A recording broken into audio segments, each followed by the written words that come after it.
on cam nih. Siap.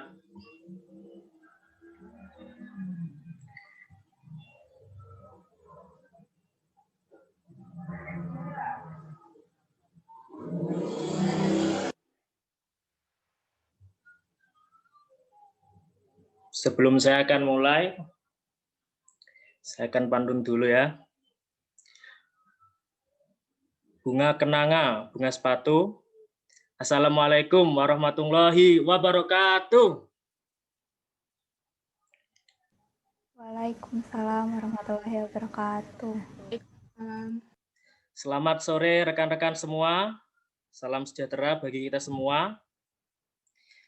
Kami semua mengucapkan selamat datang kepada para peserta webinar dalam acara Angin Segar dalam Urusan Perpajakan untuk Kemajuan UMKM di Indonesia. Nah, terima kasih karena kalian semua, para peserta sudah datang. Maka sebelum kita memulai acara ini, kita punya aturan nih. Diharapkan para peserta webinar untuk off cam atau juga off audio selama webinar berlangsung. Dan juga selain itu, ketika pada sesi pertanyaan, kalian boleh on cam semua ya, biar nanti enak dilihatnya. Nah, puji syukur kami aturkan kehadirat Allah Subhanahu wa taala karena atas berkat rahmat dan karunia-Nya pada kita semua, sehingga kita dapat bergabung dalam acara ini dengan lancar. Amin. Serta tetap semangat dalam melakukan webinar ini, dalam menjalani rangkaian acara ini sampai dengan selesai. Lalu, baik rekan-rekan semua, sebelumnya saya mau tanya nih, bagaimana kabar rekan-rekan semua? Baik? Baiklah, pasti. Alhamdulillah. Baik. Nah, untuk rekan-rekan semua, tetap semangat ya. Tetap semangat, walaupun kadang sering sambat. Jangan menyerah, walaupun kadang hidup kita susah. Tetap bangkit, walaupun kadang hidup terasa sulit. Nah, lalu rekan-rekan semua, pada kesempatan yang cerah ini, di hari yang berbahagia ini, izinkanlah saya untuk memperkenalkan diri saya terlebih dahulu. Nama saya Muhammad Wadil Muktas. Saya mahasiswa Politeknik Keuangan Negara STAN. Saya program studinya D3 Pajak. Saya senang sekali dapat menemani kalian untuk menjadi MC dalam acara webinar ini. Untuk itu, selanjutnya saya akan menyampaikan rundown atau susunan acara selama webinar ini. Yang pertama adalah pembukaan, yang kedua adalah pretest, selanjutnya yang ketiga pemaparan materi oleh para narasumber kita atau pemateri kita, dilanjutkan oleh acara yang keempat, yaitu diskusi dan tanya jawab. Lalu acara yang kelima adalah post-test, acara yang terakhir penutup disertai dengan foto bersama. Baik, tanpa basa-basi lagi, untuk acara yang pertama, marilah kita buka acara ini dengan kita berdoa bersama-sama menurut kepercayaan masing-masing, agar kita selama acara ini kita diberikan kelancaran oleh Tuhan Yang Maha Kuasa, serta kita dapat mengambil ilmunya yang bermanfaat. Untuk itu, kita bersama-sama berdoa dimulai.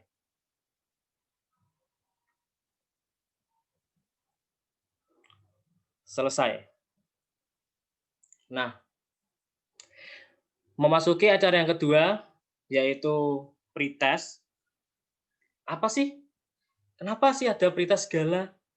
Nah, jadi pretest ini untuk kita ingin mengetahui ya, bagaimana kemampuan oleh peserta-peserta webinar ini mengenai perpajakan UMKM atau usaha mikro kecil menengah. Kita ingin tahu. Selain itu, agar kita para peserta mengetahui gambaran tentang materi yang akan kita pelajari nanti. Sehingga kita harus pretest terlebih dahulu.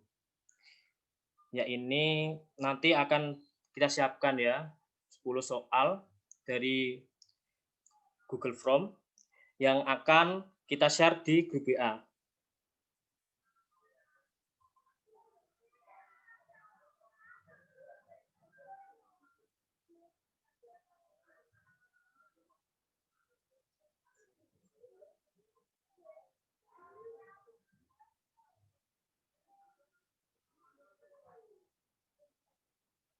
Sudah terlihat ya teman-teman, rekan-rekan semua? Di grup WA-nya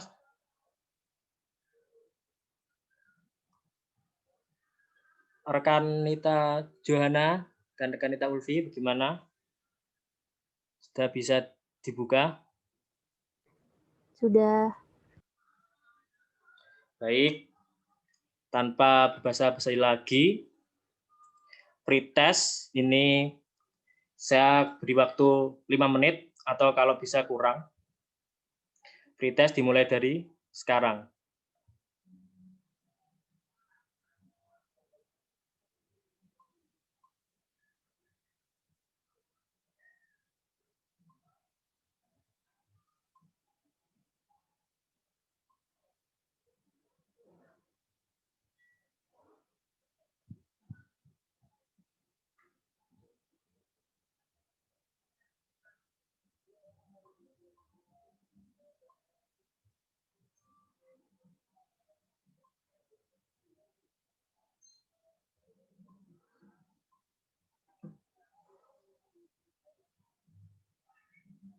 Nah, ini ya soalnya tentang perpajakan UMKM.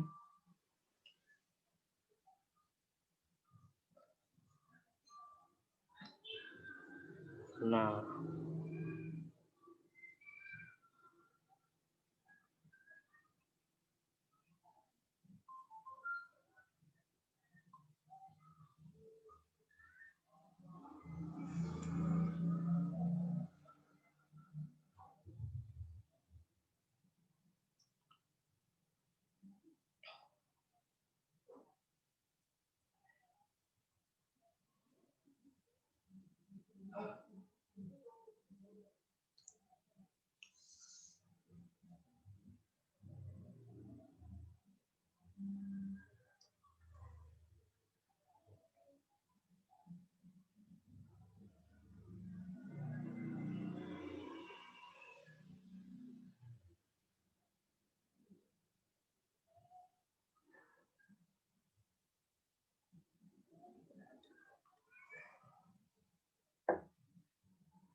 Apakah sudah semua, rekan-rekan sekalian?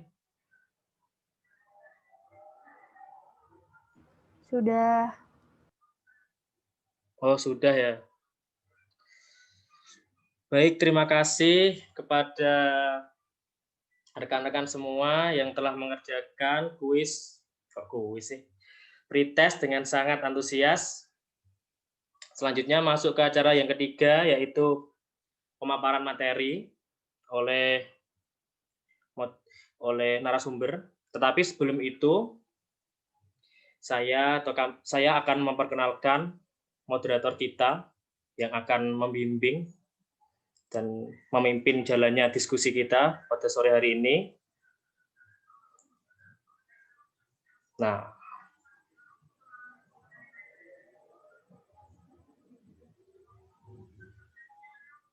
beliau adalah Kak Fitri Nova Situmorang, bisa dipanggil Kak Fitri.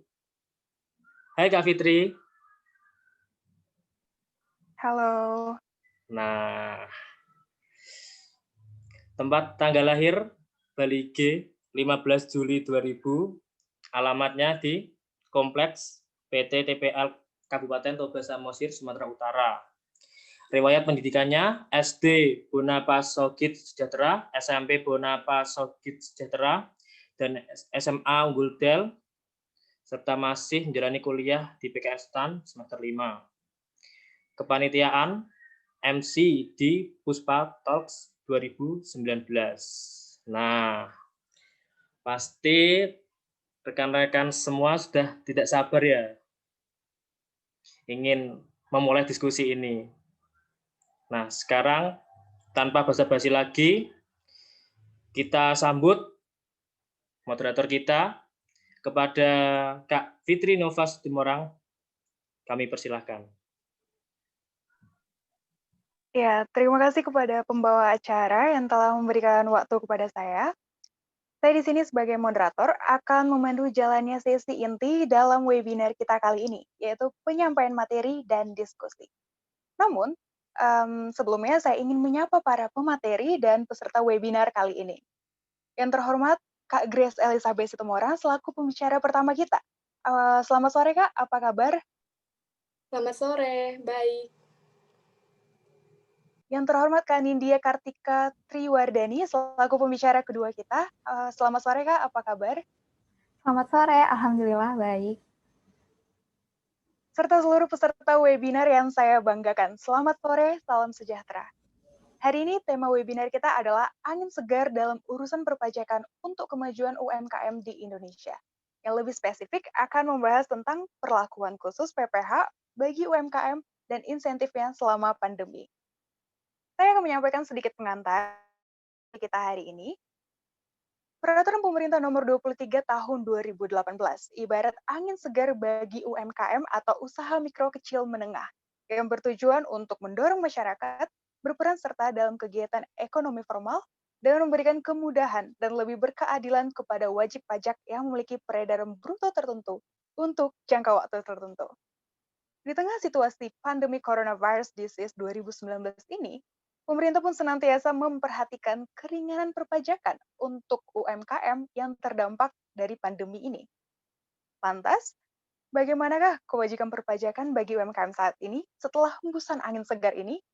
Apa bentuk insentif yang diberikan dan bagaimana penerapannya? Kita akan tahu, sebab nanti pembicara kita akan menyampaikan materi, kemudian disusul dengan sesi diskusi tanya-jawab yang akan menambah keilmuan perpajakan kita. Baik, izinkan saya memperkenalkan kedua pembicara kita dulu. Jadi, kedua pembicara kita ini adalah pembicara muda yang berfokus dalam penyuluhan perpajakan. Dan hari ini, kedua pembicara kita akan berkolaborasi untuk menyampaikan materi webinar. Nah, pembicara pertama kita ialah Kak Grace Elizabeth Situmorang. Kak Grace lahir 20 tahun yang lalu pada tanggal 26 Juni. Beliau banyak menghabiskan waktu di kota kelahirannya dalam menuntut ilmu di institusi pendidikan SD Metodis Pematang Siantar, SMP Bintang Timur Pematang Siantar, SMA Budi Mulia Pematang Siantar, dan kini masih tinggal di kota kelahirannya Pematang Siantar, Sumatera Utara. Sebagai pengambil konsentrasi perpajakan, beliau kini menjadi pembicara muda yang mulai menggerakkan penyuluhan perpajakan sejak menjadi mahasiswa tingkat akhir Politeknik Keuangan Negara STAN.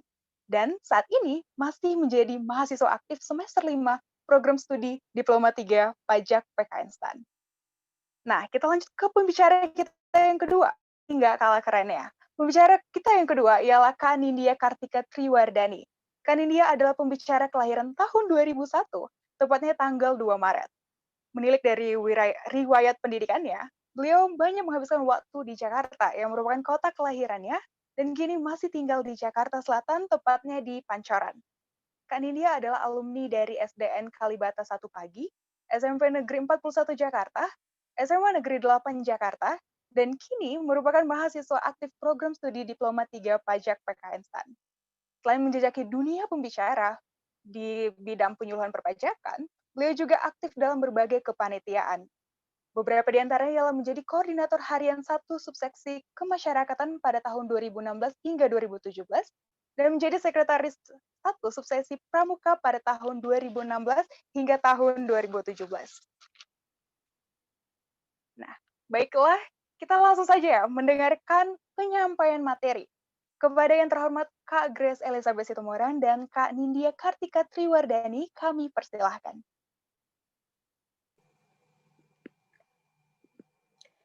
Ya, selamat sore untuk teman-teman semua. Saya perkenalan lagi ya. Nama saya Grace Elizabeth Situmorang. Saya mahasiswa aktif D3 Pajak PKN STAN. Dan saat ini saya akan melakukan penyuluhan perpajakan terkait dengan perlakuan khusus UMKM kepada teman-teman. Nah, langsung aja nih kita ke yang pertama, yaitu perlakuan khusus PPh bagi UMKM, yang dasar peraturannya itu didasarkan pada Peraturan Pemerintah Nomor 23 Tahun 2018. Nah, mungkin teman-teman banyak yang bertanya, kenapa sih UMKM itu diberikan perlakuan khusus? Apa yang menyebabkan pemerintah memberikan angin segar kepada UMKM? Nah, jadi berdasarkan data Kementerian Koperasi dan UKM, UMKM itu dapat dikatakan sebagai tulang punggung perekonomian di Indonesia. Nah, jadi UMKM mendominasi perekonomian dengan jumlah unit usaha mencapai 98,8% dari total unit usaha. Tenaga kerjanya 96,99% dari total tenaga kerja. Dan produk domestik brutonya mencapai 60,3% dari PDB. Nah, jadi walaupun kecil, ketika usaha besar mulai melambat, usaha mikro kecil ini cukup stabil dalam pertumbuhan PDB-nya. Nah, selanjutnya selain mendominasi perekonomian, UMKM juga berkontribusi terhadap penerimaan negara. Next. Nah, jadi pembayaran PPh UMKM, PPh pada tahun 2017 itu berkontribusi sebesar 2,2% terhadap total penerimaan PPh yang dibayar sendiri oleh WP. WP di sini termasuk dalam WP Badan dan WPOP. Nah, komposisi penerimaannya itu meskipun relatif kecil, yaitu sebesar 2,2%, namun menunjukkan tren peningkatan pada periode tahun 2013 sampai dengan 2017. Pembayaran oleh WPOP menunjukkan tren pertumbuhan yang lebih tinggi dibandingkan pembayaran oleh WP Badan. Oleh karena adanya peningkatan itu, maka pemerintah memberikan perlakuan khusus untuk mendorong peran masyarakat dalam kegiatan ekonomi formal. Selanjutnya. Nah, jadi siapa aja sih yang dapat memanfaatkan PP 23 tahun 2018 ini? Nah, meskipun PP ini diberikan kepada UMKM, tapi tidak semua UMKM dapat memanfaatkannya. Yang dapat memanfaatkan PP ini diantaranya, yang pertama WP orang pribadi. Yang kedua, WP Badan yang berbentuk koperasi, CV atau firma. Dan yang ketiga, WP Badan yang berbentuk PT. Namun ketiga WP ini dapat memanfaatkan PP 23 tahun 2018 ini dengan syarat peredaran bruto atau omset yang mereka miliki itu masih di bawah 4,8 miliar. Nah, selain itu, ada jangka waktu pemanfaatan PP 23 tahun 2018 ini. Untuk WP orang pribadi, jangka waktunya selama 7 tahun pajak. Untuk WP Badan yang berbentuk koperasi, CV atau firma, jangka waktunya 4 tahun pajak. Untuk WP Badan yang berbentuk PT, jangka waktunya 3 tahun pajak. Nah, jangka waktu ini dihitung sejak kapan? Untuk WP lama, batas waktunya itu dihitung sejak tahun pajak PP berlaku. Untuk WP baru, dihitung sejak tahun pajak terdaftar. Nah, kemudian siapa saja yang tidak dapat memanfaatkan PP 23 tahun 2018 ini? Nah, kelompok kami membagi WP yang tidak dapat memanfaatkan PP 23 tahun 2018 ini menjadi 4 kelompok. 4 kriteria ya. Kriteria yang pertama itu adalah wajib pajak orang pribadi dengan penghasilan yang diperoleh dari jasa sehubungan dengan pekerjaan bebas. Ini termasuk persekutuan atau firma yang terdiri dari WP orang pribadi berkeahlian sejenis, seperti firma hukum, kantor akuntan, dan lain sebagainya. Kriteria yang kedua adalah wajib pajak dengan penghasilan yang diperoleh dari luar negeri yang pajaknya terutang atau telah dibayar di luar negeri. Nah, kriteria ketiga itu adalah wajib pajak yang penghasilannya telah dikenai PPh yang bersifat final dengan ketentuan peraturan perundang-undangan perpajakan tersendiri. Yang keempat, wajib pajak dengan penghasilan yang dikecualikan sebagai objek pajak. Nah, penghasilan yang dikecualikan sebagai objek pajak itu Contohnya penghasilan dari jasa hubungan pekerjaan bebas, penghasilan dari luar negeri, penghasilan yang dikenai PPh final, kemudian yang sudah ada di peraturan perundang-undangan PPh. Selanjutnya.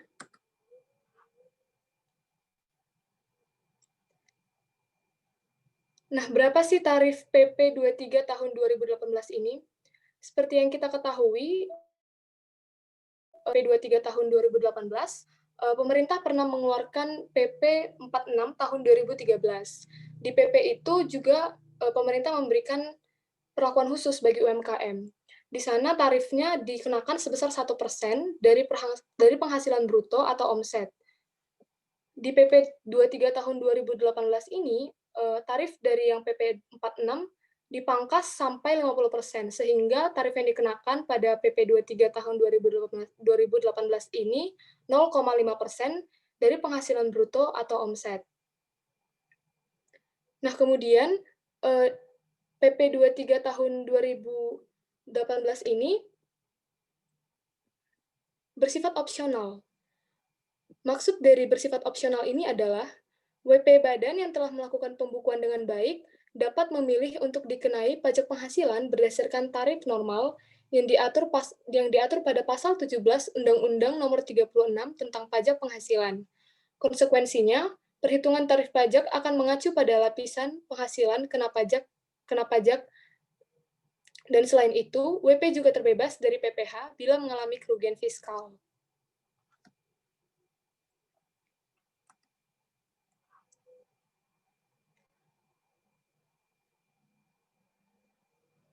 Nah, untuk tarif skema normal yang dipilih oleh WP yang memilih untuk tidak menggunakan PP 23 tahun 2018 ini, harus lebih dulu mengajukan permohonan pada Ditjen Pajak.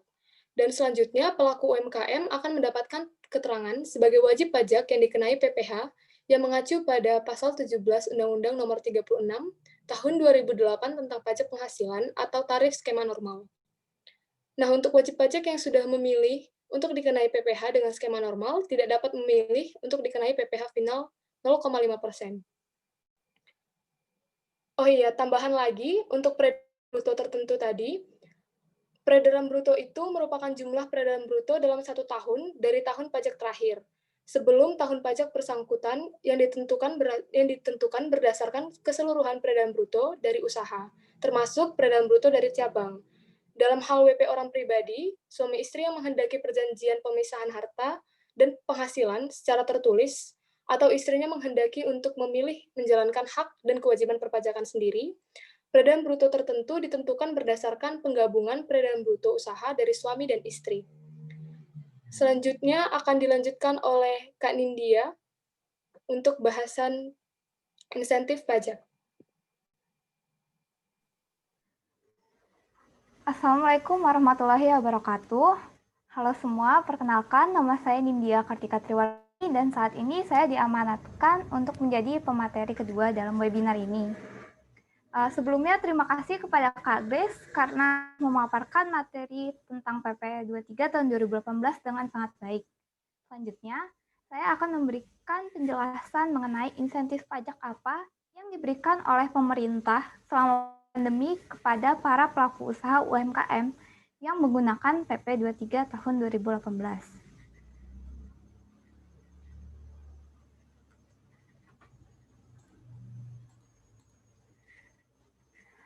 Seperti yang kita tahu, saat ini Indonesia dan beberapa negara di seluruh dunia sedang dihadapi dengan pandemi COVID-19, di mana untuk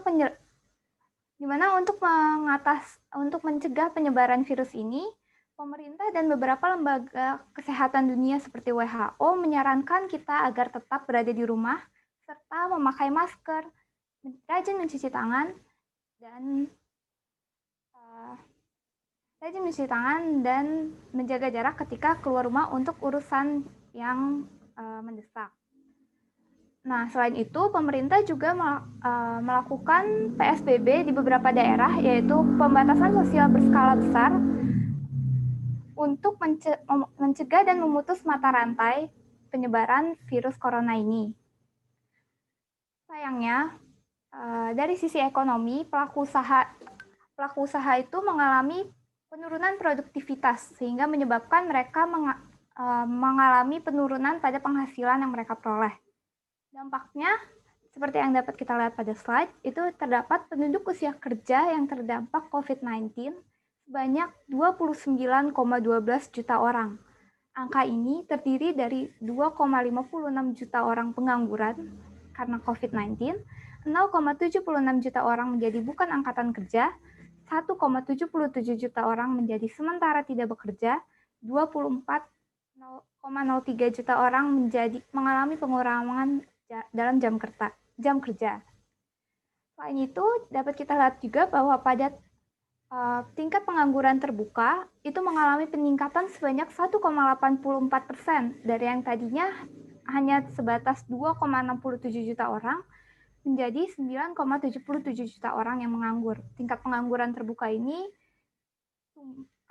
merupakan penghitungan persentase antara jumlah pengangguran yang ada di Indonesia dengan jumlah angkatan kerja.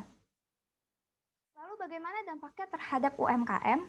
Nah, berdasarkan penelitian terhadap sampel UMKM di Kementerian Koperasi dan UKM, sebanyak 56% mengalami penurunan pada hasil omset penjualan. 22% mengalami kesulitan dalam mendapatkan pembiayaan atau kredit, 15% mengalami permasalahan dalam distribusi barang, 4% mengalami kesulitan mendapatkan bahan baku mentah. Nah, hal ini sangat dimungkinkan karena seperti yang kita tahu, banyaknya penduduk usia kerja yang terdampak dari COVID ini menyebabkan mereka mengalami penurunan dalam penghasilan. Nah, dengan penurunan dalam penghasilan ini, mereka cenderung membatasi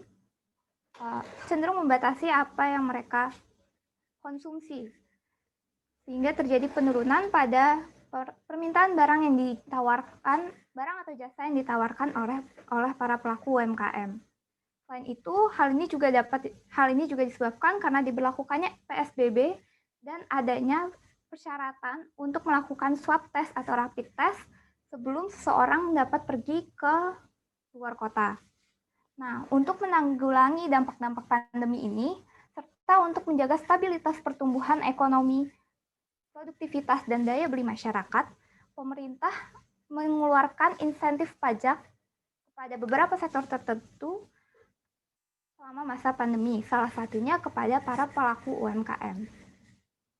Nah, apa sih insentif pajak yang diberikan kepada para pelaku UMKM ini? Insentif pajak yang diberikan adalah PPh final UMKM ditanggung pemerintah atau DTP. Apa maksudnya? Jadi, seluruh wajib pajak yang menggunakan PPh final UMKM, yaitu PP 23 tahun 2018, tidak perlu membayar pajak penghasilan sepeser pun karena atas pajak yang terutang atas penghasilan mereka itu sudah ditanggung atau dibayarkan oleh pemerintah. Nah, mari kita bahas tentang ketentuan insentif pajak untuk wajib pajak yang terdampak pandemi ini. Ketentuan ini pertama kali diatur pada PMK nomor 23/PMK.03 tahun 2020 yang mulai berlaku pada 21 Maret tahun 2020. Namun, ketentuan mengenai insentif pajak yang diberikan kepada para pelaku UMKM itu baru diberikan dan baru diatur pada PMK nomor 44 tahun 2020, yang mana PMK ini baru mulai berlaku pada 27 April tahun 2020. Kemudian, dengan alasan untuk memperluas wajib pajak yang dapat memanfaatkan insentif ini, lalu memperpanjang masa insentif dan mempermudah cara untuk mendapatkan insentif, pemerintah menerbitkan PMK nomor 20 yang mulai berlaku pada tanggal 16 Juli tahun 2020. PMK ini menggantikan PMK nomor 44. Lalu, pemerintah juga mengubah lagi beberapa ketentuan pada PMK nomor 86 dengan PMK nomor 110. Namun, meskipun begitu, tidak ada ketentuan yang diubah, ketentuan tentang insentif pajak kepada para pelaku UMKM yang diubah pada PMK ini. Jadi dapat kita simpulkan kalau ketentuan tentang insentif pajak para pelaku UMKM itu hanya diatur pada PMK nomor 44 dan PMK nomor 86. Lalu apa sih bedanya antara ketentuan yang diatur pada PMK 44 dan PMK 86? Nah, perbedaan pertama itu terdapat di poin kedua yang di dalam slide ini, di mana berdasarkan PMK 44, wajib pajak harus mengajukan surat keterangan dan menyampaikan laporan realisasi PPh final DTP untuk dapat memanfaatkan insentif. Sedangkan pada PMK 86, ketentuan ini diubah, jadi WP hanya perlu menyampaikan laporan realisasi PPh final DTP. Wajib pajak tidak perlu lagi mengajukan surat keterangan. Bagaimana kalau misalnya WP tersebut belum memiliki surat keterangan, maka hal ini akan dibahas di slide selanjutnya. Perubahan kedua itu ada pada masa insentif, yaitu berdasarkan PMK 44, insentif ini awalnya hanya diberikan sampai dengan masa pajak September tahun 2020. Sedangkan berdasarkan PMK 86, masa insentif ini diperpanjang hingga Desember 2020. Selanjutnya, mari kita bahas lebih lanjut tentang ketentuan-ketentuan untuk dapat memanfaatkan insentif ini. Jadi yang pertama, siapa sajakah yang dapat menerima insentif ini? Wajib pajak yang dapat menerima insentif ini adalah wajib pajak yang memiliki peredaran bruto tertentu dan dikenai PPh final 0,5% sesuai dengan TP 23 tahun 2018 dan menyampaikan laporan realisasi PPh final ditanggung pemerintah melalui saluran tertentu pada laman www.pajak.go.id paling lambat tanggal 20 setelah berakhirnya masa pajak. Artinya gimana? Maksudnya seluruh wajib pajak yang memenuhi ketentuan dan menggunakan PP 23 tahun 2018 dapat memanfaatkan insentif ini dengan syarat mereka menyampaikan laporan realisasi PPh final ditanggung pemerintah paling lambat tanggal 20 setelah berakhirnya masa pajak. Jadi misalnya untuk omzet atau penghasilan bruto yang diterima oleh teman-teman sekalian pada bulan misalnya Oktober, wajib dilaporkan paling lambat tanggal 20 September. Lewat dari itu, maka teman-teman nggak bisa memanfaatkan insentif ini dan tetap wajib membayar PPh final 0,5% sesuai omzet yang dilaporkan. Nah, bagi WP yang saat menyampaikan laporan realisasi PPh final ini belum memiliki surat keterangan, maka dengan disampaikannya laporan realisasi PPh final ini dapat diperlakukan sebagai pengajuan surat keterangan sepanjang atau dengan syarat memenuhi ketentuan pada PMK 99 tahun 2018. Nah, ketentuan-ketentuan selanjutnya itu PPh final DTP yang diterima tidak diperhitungkan sebagai penghasilan yang dikenakan pajak. Lalu, insentif pajak ini diberikan kepada teman-teman semua hanya untuk masa pajak April sampai dengan masa pajak Desember 2020. Selanjutnya, apabila teman-teman sebagai orang yang ingin memanfaatkan insentif ini bertransaksi dengan transaksi yang merupakan objek pemotongan atau pemungutan PPh dengan atau pemungut, maka hal pertama yang harus teman-teman lakukan itu menyerahkan fotokopi surat keterangan kepada pemotong atau pemungut selaku lawan transaksi. Pemotong pemungut pajak di sini itu dalam hal ini berperan sebagai pembeli. Selanjutnya, pemotong atau pemungut akan melakukan konfirmasi surat keterangan yang telah diberikan oleh teman-teman ke laman www.pajak.go.id pada menu Rumah Konfirmasi Dokumen. Lalu, apabila terkonfirmasi keabsahan dan kebenarannya, pemotong atau pemungut pajak tidak akan melakukan pemotongan atau pemungutan PPh atas penghasilan yang diterima oleh teman-teman pada saat pembayaran. Lalu yang terakhir, atas transaksi ini, atau pemungut pajak wajib membuat SSP atau cetakan kode billing yang dibubuhi cap atau tulisan PPh final ditanggung pemerintah X PMK nomor 6/PMK.03/2020. Hal ini dilakukan sebagai bukti bahwa transaksi ini benar-benar terjadi dan teman-teman benar-benar tidak dilakukan pemotongan atau pemungutan apapun oleh para pemotong atau pemungut pajak. Nah, selanjutnya mari kita bahas tentang laporan realisasi yang menjadi syarat agar teman-teman dapat memanfaatkan insentif ini. Nah, jadi yang pertama, laporan realisasi ini disampaikan melalui saluran tertentu pada laman www.pajak.go.id. Hal ini akan dibahas pada slide selanjutnya. Lalu, apa aja sih yang dilaporkan? Nah, yang dilaporkan itu meliputi seluruh PPh final yang terutang atas penghasilan yang diterima wajib pajak, termasuk dari transaksi dengan pemotong atau pemungut pajak. Lalu, atas SSP atau cetakan kode billing yang tadi teman-teman terima ketika bertransaksi dengan pemotong atau pemungut pajak, itu cukup disimpan dan diadministrasikan dengan baik.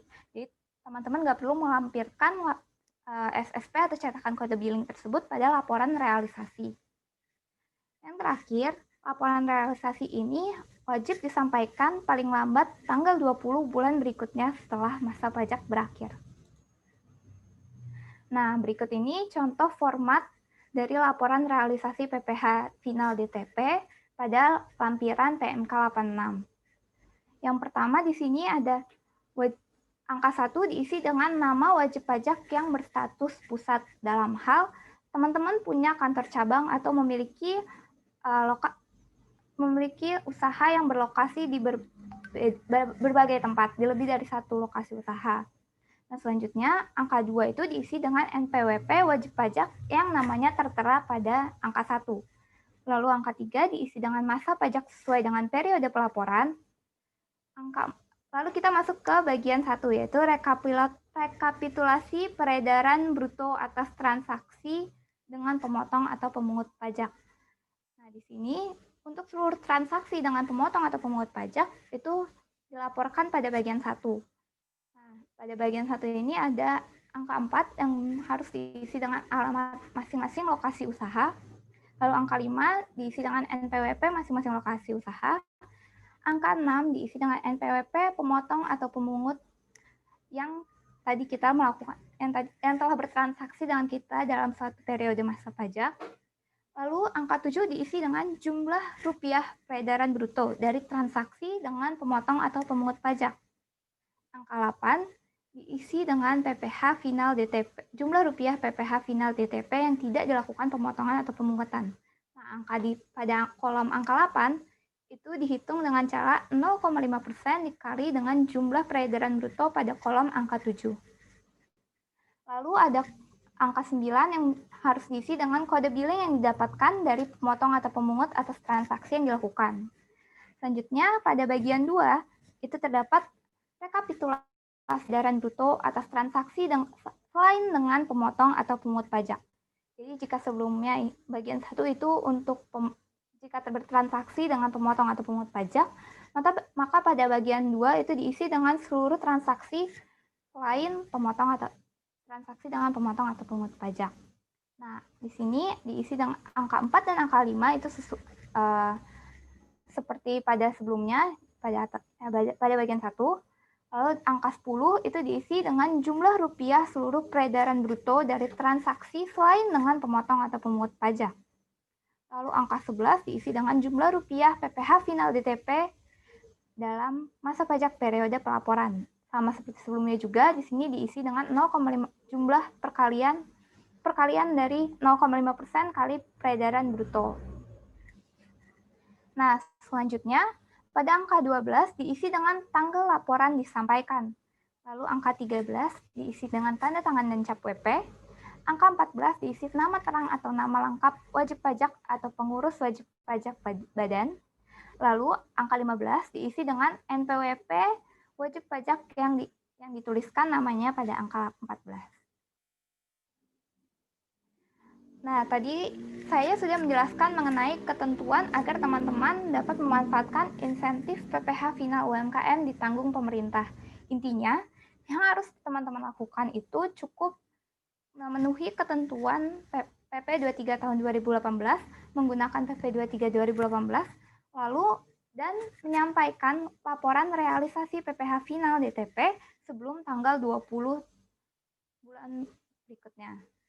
Selanjutnya akan dijelaskan mengenai alur cara melaporkan laporan realisasi PPh final DTP melalui laman www.pajak.go.id. Yang pertama, teman-teman harus melakukan login di website ini.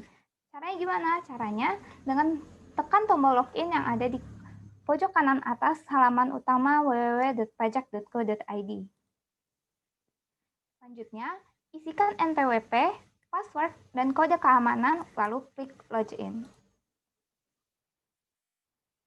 Nah, setelah login, maka aktifkan fitur layanan e-reporting insentif COVID-19 dengan cara klik pada tab profil, klik aktivasi fitur layanan, lalu centang pada bagian ini.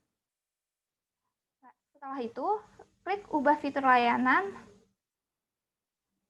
dan pastikan teman-teman membaca petunjuk yang berada di sebelah kiri panel layar. Bagian ini. Nah, selanjutnya teman-teman akan setelah aktivasi, teman-teman akan diarahkan kembali untuk melakukan login ulang. Jadi, masukkan kembali NPWP, password, dan kode keamanan, lalu klik login. Setelah itu, teman-teman bisa langsung klik tab layanan, lalu pilih insentif pajak e-reporting di bagian bawah. Nah, selanjutnya akan dijelaskan kembali oleh Kak Grace. Silahkan, Grace. Nah, kita lanjut tentang alur pelaporannya. Selanjutnya, klik tombol tambah yang ada di sebelah kanan kata daftar pelaporan. Pilih realisasi PPh final DTP pada pilihan jenis laporan baru, lalu klik lanjutkan. Nah, selanjutnya akan muncul kode keamanan. Isi kode keamanan sesuai dengan permintaan sistem, lalu klik lanjutkan.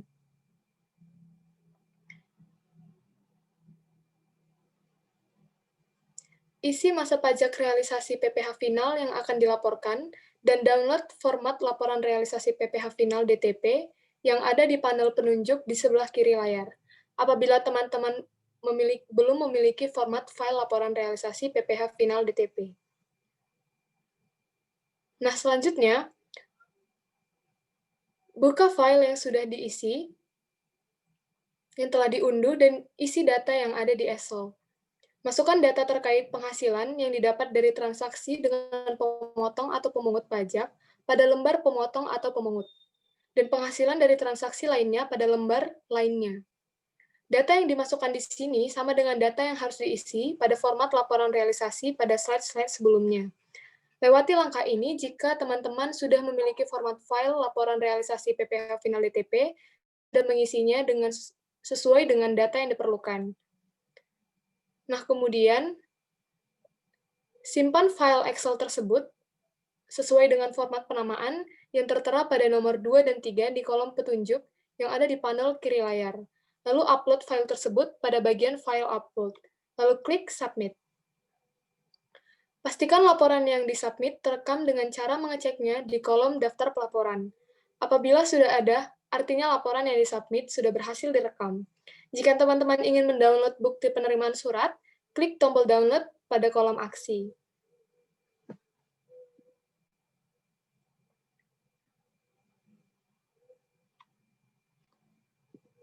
Nah, segitu aja nih teman-teman presentasi dari kami terkait dengan insentif pajak di pandemi di COVID-19 ini terkait dengan UMKM.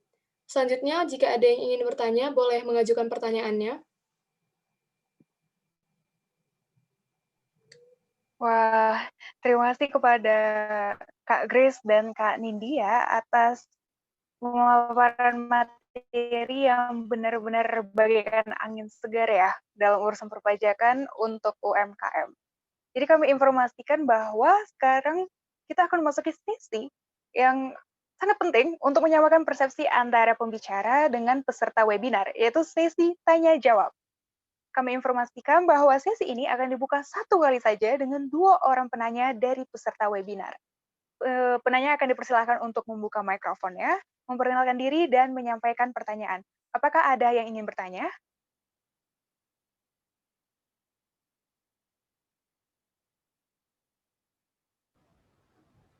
Izin bertanya.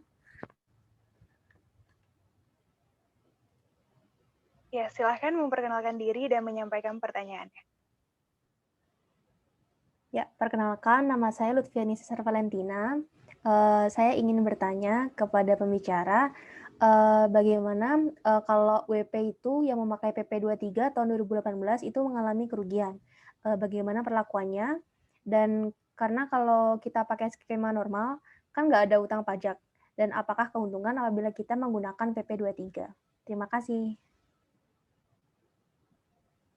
Baik, terima kasih kepada Saudari Lutfiani atas pertanyaannya. Ini bagaimana Kak Grace dan Kak Nindya? Apakah ingin langsung dijawab atau kita tampung dahulu?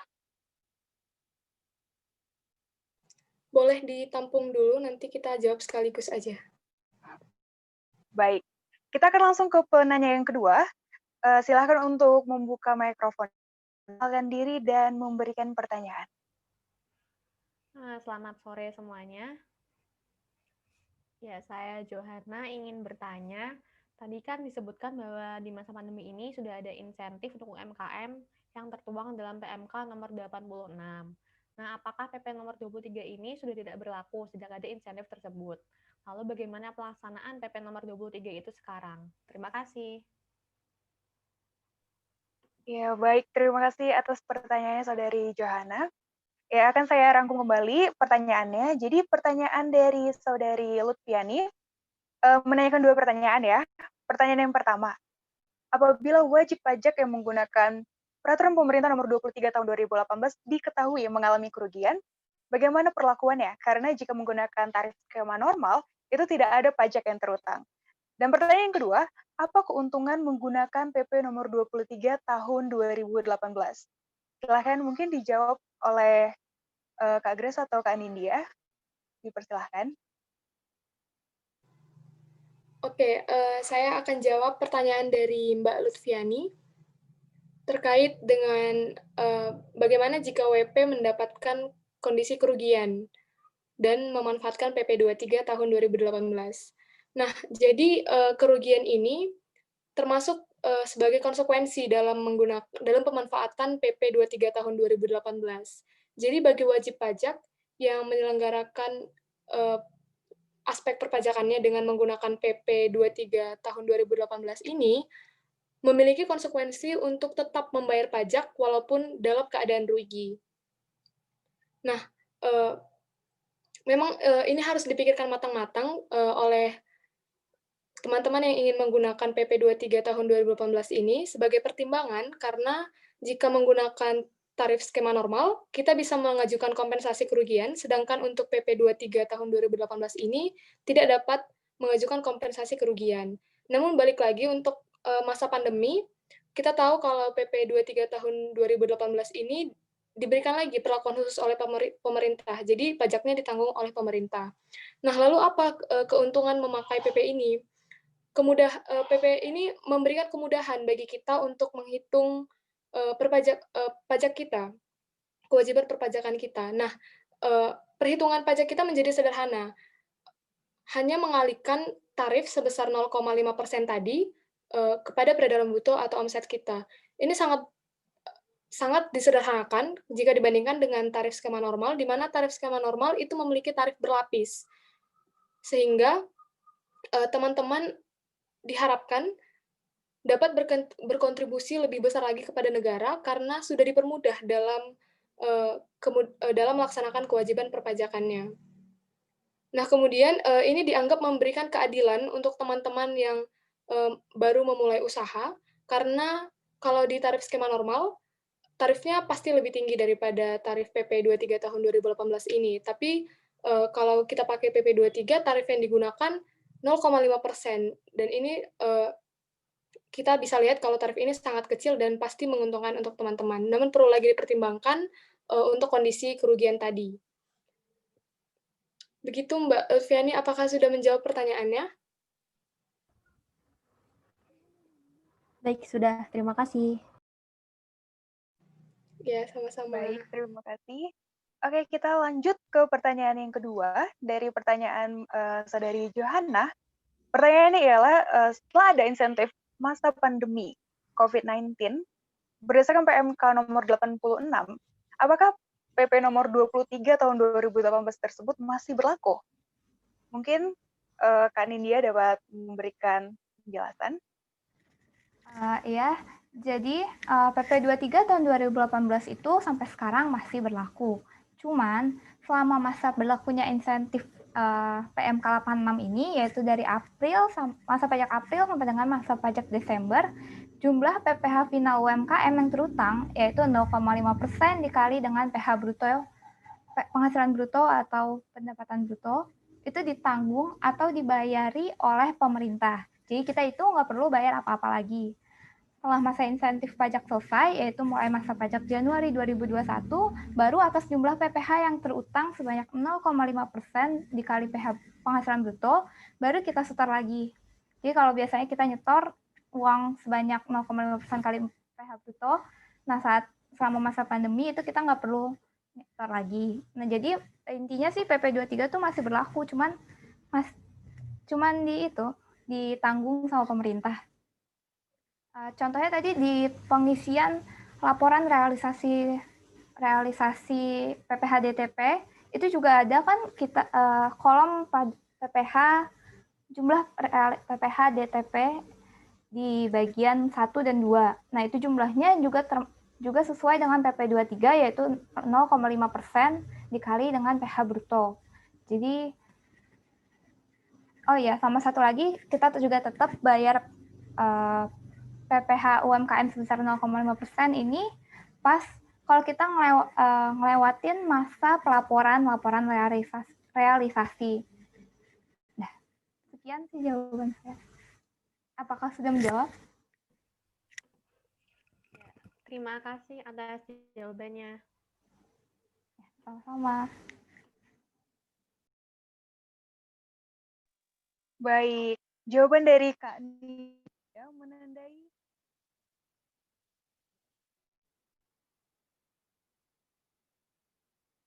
jawaban dari Kak Nindya menandai berakhirnya sesi tanya jawab kita. Kita bisa berikan tepuk tangan virtual ya untuk pembicara kita Kak Grace dan Kak Nindya.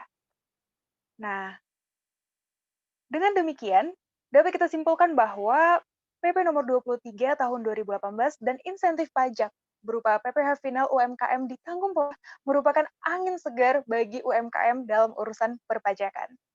PP nomor 23 tahun 2018 mengatur bahwa UMKM dikenai tarif pajak sebesar 0,5% atau 0,5% dari peredaran brutonya dalam 1 bulan. Seluruh UMKM pengguna PP nomor 23 tahun 2018 dapat menerima insentif pajak di tengah pandemi COVID-19 berupa PPh final UMKM ditanggung pemerintah. Dengan catatan, UMKM tersebut wajib menyampaikan laporan realisasi PPh final UMKM paling lambat 20 hari berikutnya setelah berakhirnya masa pajak yang bersangkutan. Dengan adanya peraturan-peraturan ini, pemerintah berharap UMKM di Indonesia bisa terus hidup, berkembang, dan maju. Ya, sekali lagi kita bisa memberikan tepuk tangan virtual kepada pembicara kita, Kak Grace dan India. Sesi penyampaian materi dan diskusi yang saya jalankan telah selesai. Saya selaku moderator mengucapkan terima kasih atas partisipasi aktif peserta dalam diskusi yang menarik. Acara saya kembalikan kepada pembawa acara. Terima kasih.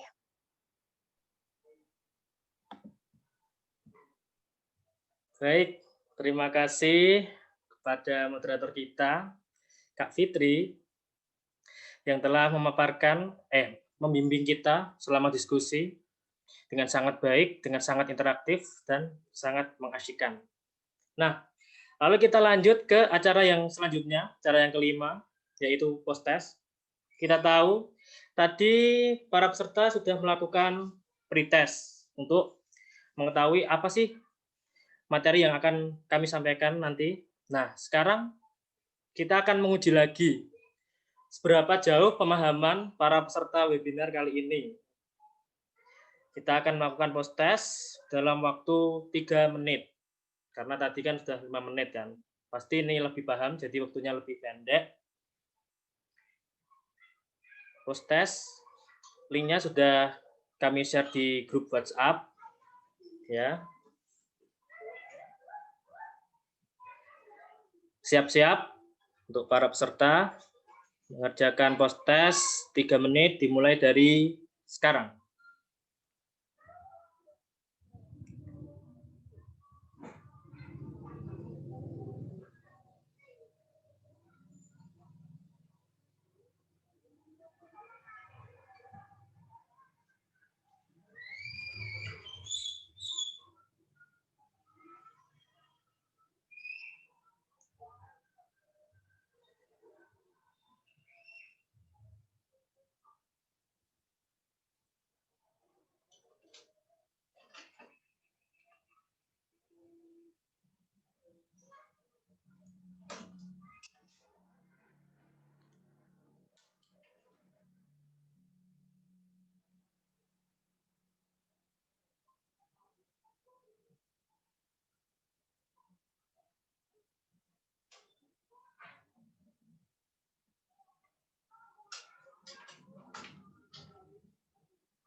Baik, sudah semua para peserta webinar? Halo. Sudah.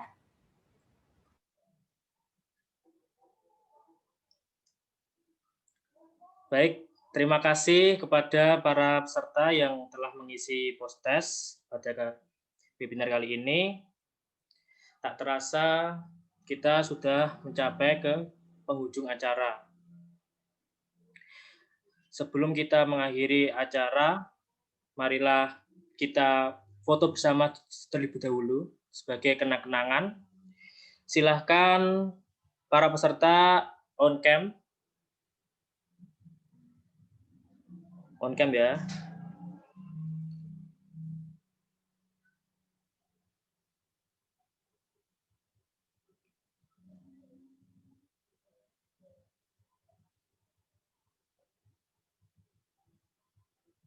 Wis.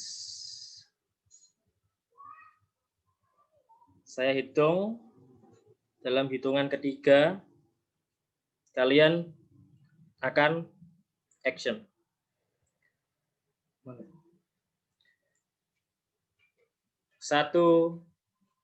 2, 3.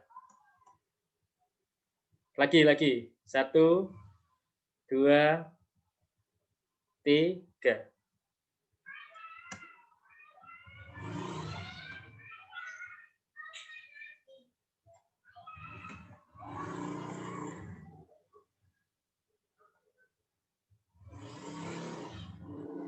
Baik, terima kasih kepada para peserta. Terima kasih juga kepada para pemateri kita yang telah menyampaikan materi dengan sangat baik. Terima kasih juga kepada moderator kita yang sangat semangat dalam memimpin diskusi. Saya Muhammad Fatir Mukhtas sebagai MC dari webinar ini pamit undur diri. Sekian yang saya sampaikan. Apabila terdapat banyak kesalahan, saya mohon maaf. Wassalamualaikum warahmatullahi wabarakatuh. Waalaikumsalam. Waalaikumsalam.